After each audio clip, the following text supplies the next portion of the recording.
студии Вестника Кавказа по-прежнему Кирилл Немоляев и Гия Саралидзе. И как мы обещали, мы хотели бы затронуть дела трансферные, которые касаются наших клубов в премьер-лиге.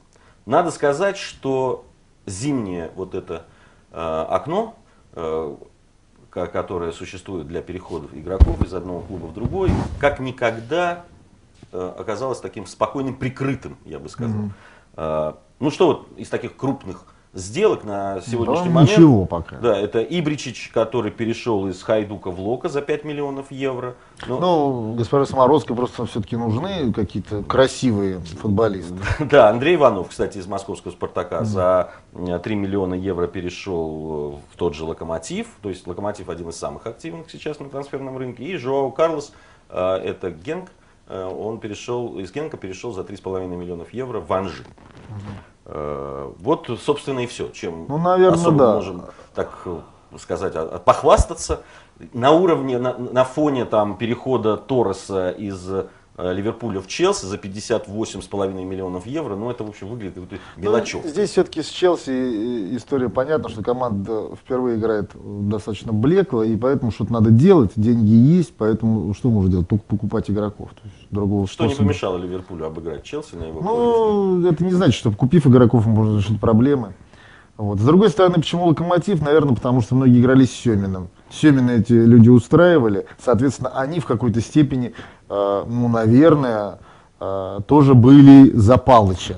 И мне так кажется, что здесь просто есть конфликт, что нужно других людей взять, которые бы были, не смотрели лояльные, не смотрели сквозь призму прошлого Локомотива. Ну, надо сказать, что пришел новый тренер Красножан, который тренировал до этого, собственно, по большому счету, один клуб серьезно, да, это Нальчикский «Спартак», и проявил себя там великолепно.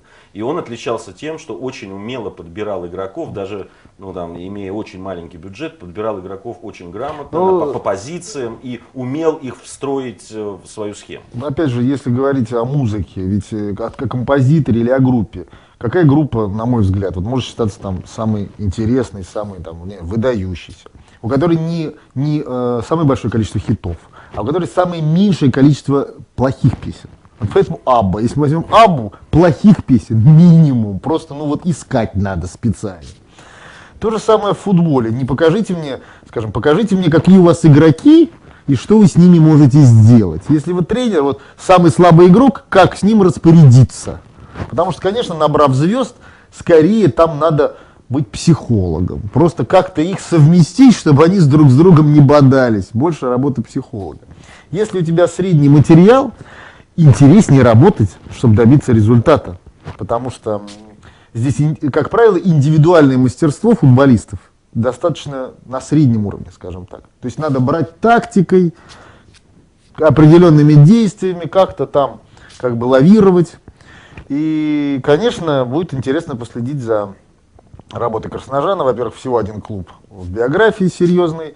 С другой стороны, явно, что действительно человек так подходит к вопросу серьезно. У него целая команда с ним работает, кто помогает ему, поэтому будет достаточно. А вот это молчание грандов, которые пока не проявили себя на трансферном рынке, у которых есть деньги. Как ты думаешь, чем это все-таки обусловлено? Тем, что все-таки начали осторожничать и присматривать действительно тех игроков за большие деньги, но которые точно могут помочь команде? Или это какая-то другая тенденция? Мне кажется, отчасти ты прав. Во-первых, сейчас наш чемпионат не достиг такого уровня, что к нам ехали звезды все-таки первой величины. Кроме Курани, кто у нас приезжал состоявшимся футболистом, как говорится, в полном расцвете сил? Таких, не знаю, может быть и есть, я сейчас просто не могу вспомнить. У нас пользовались, я бы сказал так, как перевалочным пунктом. Да, для того, чтобы сделать себе какую-то карьеру. Он был прекрасный игрок, но ему нужен был трамплин. Он отыграл год в московском «Спартаке», стал лучшим по всем опросам журналистов, лучшим игроком в своем амплуа, да и, по-моему, во всем чемпионате. И ушел в Манчестер Юнайтед, где просто прекрасно себя проявил. То же самое можно сказать еще о других игроках. Мне кажется, что серьезные звезды в расцвете сил к нам не поедут. Тот, скажем так, контингент, который у нас имеется, футболистов в топ-клубах, он вполне достойный.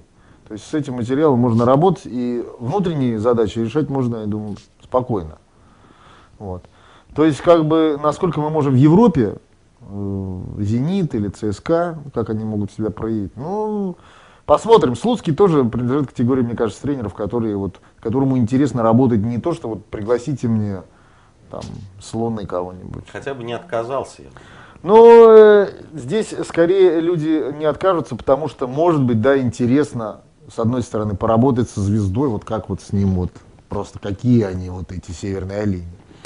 А с другой стороны, мне кажется, что интересно, когда ты добиваешься результата с игроками среднего, ну не среднего уровня, выше среднего, конечно, но не состоявшимися звездами. То есть ты ничего страшного в том, что сейчас там каких громких приобретений нет, ты не видишь? Дело не в том, что это страшно, не страшно, просто звезды топ-уровня к нам не поедут, либо за какие-то сумасшедшие деньги, а мне кажется, что в свете того, что сейчас происходит в нашем футболе, ну, даже частные клубы так вот просто разбрасываться деньгами сейчас никому не хочется. И, может быть, и какой-то очередной кризис не за горами, тут мы не знаем. Что это вот про кризис не надо, не понравилось. Не понравилось. Я не знаю. Просто, ну, экономика должна быть экономной. Кирилл Немоляев и Гия Саралидзе были в студии Вестника Кавказа. Через неделю мы вновь здесь встретимся и вновь будем говорить о самом интересном, что происходит в мире футбола.